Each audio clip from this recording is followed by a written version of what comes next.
ડાબેલ તાલુકા પંચાયત સહિત સમગ્ર વિસ્તારમાં રાજકીય માહોલ દિવસે ને દિવસે ગરમાઈ રહ્યો છે. આવનારી ચૂંટણીને લઈને તમામ પક્ષો સક્રિય બન્યા છે, ત્યારે કોંગ્રેસ પાર્ટી પણ મેદાનમાં પૂરજોશમાં સાથે ઉતરી છે. વેસમાં જિલ્લા પંચાયત અને તેના હેઠળની બેઠક વેસમાં આરગ, સિસોદરા, ડાબેલ તથા પોથણા પાડા પર કોંગ્રેસ દ્વારા પ્રચાર અભિયાન ચાલી રહ્યું છે. કાર્યકરો ગામે ગામ જઈને મતદાતાઓ સાથે સીધો સંપર્ક સાધી રહ્યા છે અને વિકાસના મુદ્દાઓને કેન્દ્રમાં રાખીને જન સમર્થન મેળવવાનો પ્રયાસ કરી રહ્યા છે. ડાબેલ બેઠક પર મોહમ્મદ હનીફ મોહમ્મદ વાજા સહિત અન્ય ઉમેદવારો પ્રચારમાં જોડાયા છે. સાથે જ વેસમાં જિલ્લા પંચાયત બેઠક પર સાગરકુમાર રાઠોડ દ્વારા પણ પ્રચારને વધુ વેગ આપવામાં આવી રહ્યો છે. નોંધનીય છે કે ઉમેદવારો જ્યારે ગામોમાં પહોંચ્યા ત્યારે ગ્રામજનો દ્વારા ફૂલ વરસાવી સ્વાગત કરવામાં આવ્યું હતું.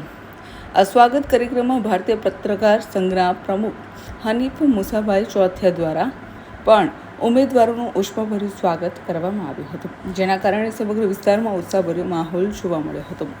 હવે જોવું રહ્યું કે આ ગરમાયેલો રાજકીય માહોલ ચૂંટણીના પરિણામોમાં કેવી અસર કરે છે.